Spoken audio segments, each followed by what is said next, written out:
Yang penting adalah memegangi sanad ruhaninya.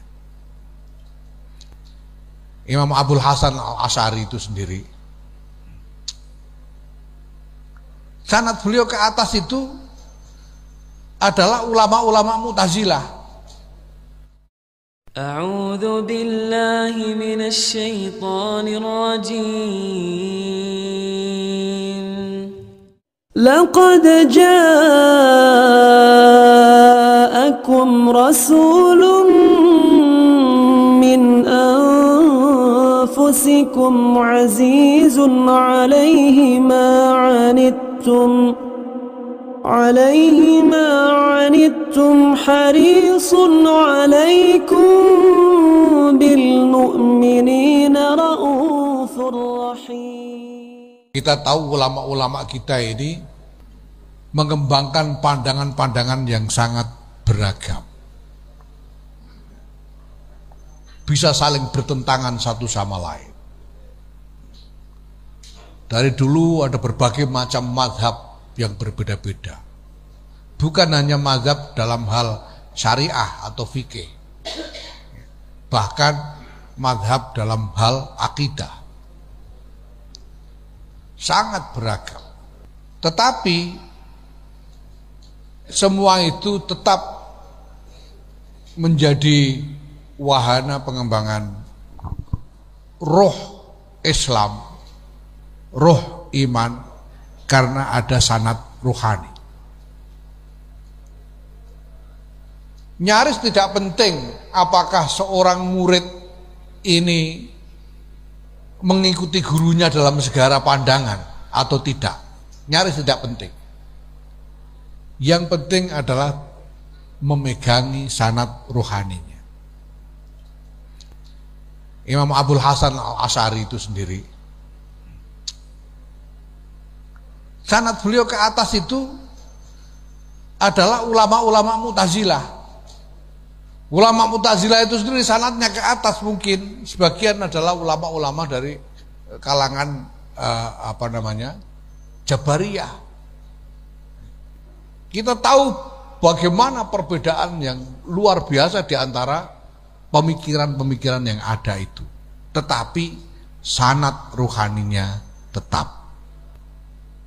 Kita tahu Imam Syafi'i itu adalah murid dari Imam Malik, dan kita tahu bagaimana perbedaan pandangan antara Imam Syafi'i dengan Imam Malik, tapi sanad ruhaninya tetap. Maka inti dari pergulatan kita dalam beriman ini adalah sanad ruhani tadi. Karena persoalannya adalah sanad ruhani, maka sebetulnya puncak dari ikhtiar kita menjadi orang mukmin ini adalah capaian ruhani. Dan capaian ruhani itu yang paling puncak tidak lain adalah mengenal Al-Khaliq, mengenal Allah, ma'rifatillah. Maka tidak heran kalau seorang ulama Mu'tazilah yang besar,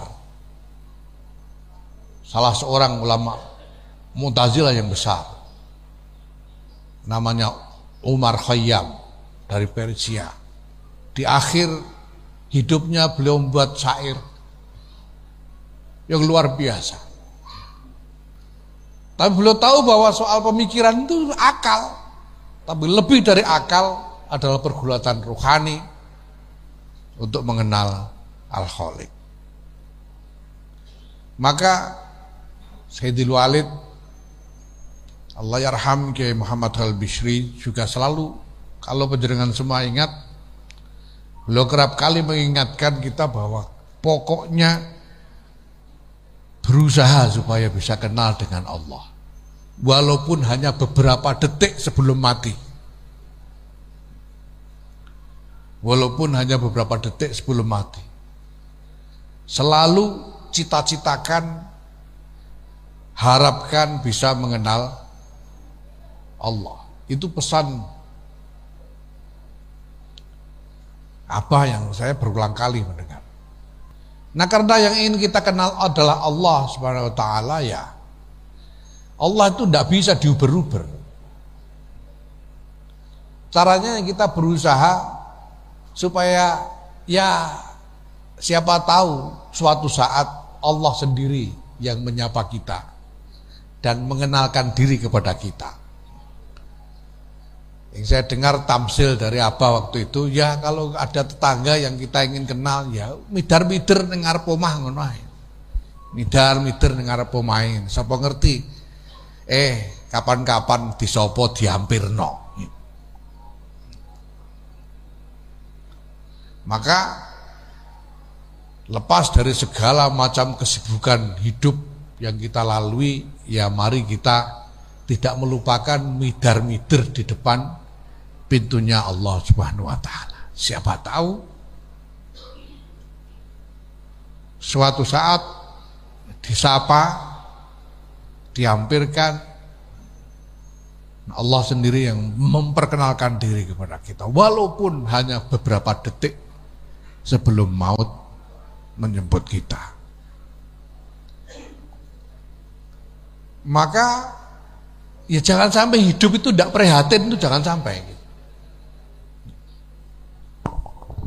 Hidup itu tidak boleh tidak prihatin. Hidup itu ya harus prihatin. Prihatinnya prihatin apa? Prihatin karena kepingin kenal dengan Allah Subhanahu wa taala. Pokoknya mari kita mohon sungguh, walaupun hanya sekejap sebelum kita roh kita meninggalkan badan ini, semoga kita sudah dikenalkan dengan Allah Subhanahu wa taala. Ya ini memang agak sulit dan tidak bisa dikira-kira gitu. Ya, cuma ya harus pengen kita. Harus pengen, dan tidak ada keinginan yang lebih mulia dari ini dalam hidup itu. Tidak ada. Mau pengen apa hidup ini? Mau pengen apa? Saya itu sudah sampean itu sekarang kalau soal kenikmatan dunia itu pengen apa coba?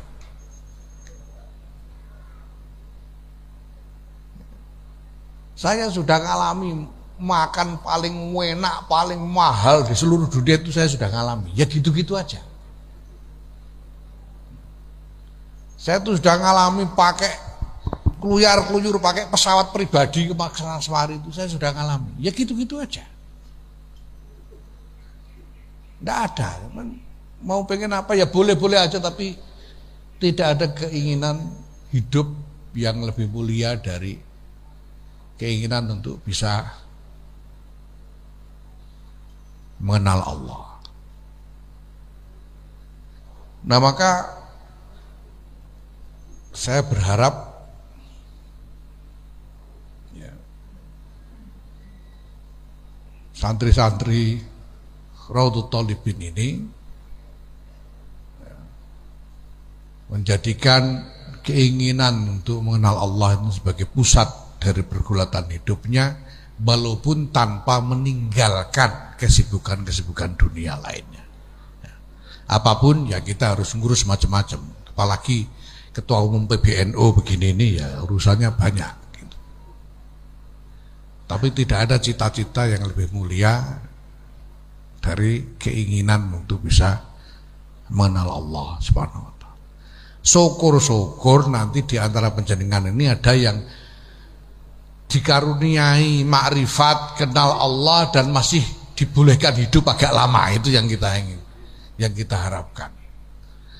Karena sekarang ini saya kemarin gresulo pada kiai-kiai yang hadir di sini hari Kamis kemarin itu kita adakan pertemuan dengan para pimpinan NU se-Jawa Tengah, PW dan PC. Dan saya gresulo gitu. Saya itu sebetulnya jadi ketua umum PBNU ini kepengen diserawung wali. Karena saya lihat ketua umum kemarin temannya itu wali-wali itu banyak. Lah yang saya susah hari ini itu pertama sampai sekarang ini kok jarang ada wali datang ini.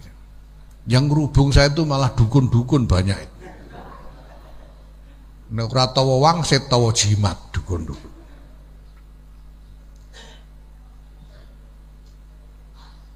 Ya, saya merasakan hari-hari ini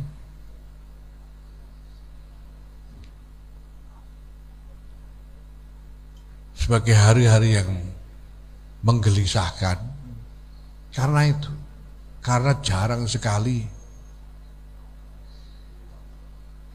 wali-wali yang bisa kita yakini ada di sekitar kita.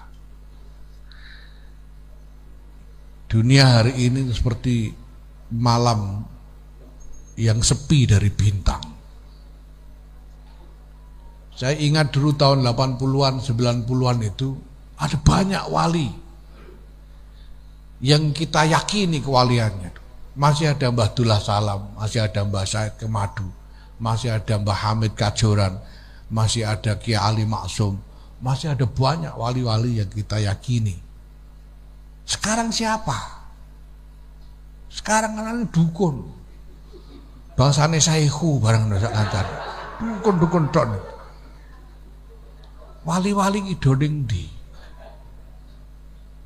Nah, saya khawatir hari-hari ini juga makin sedikit kiai-kiai yang berminat jadi wali itu makin sedikit.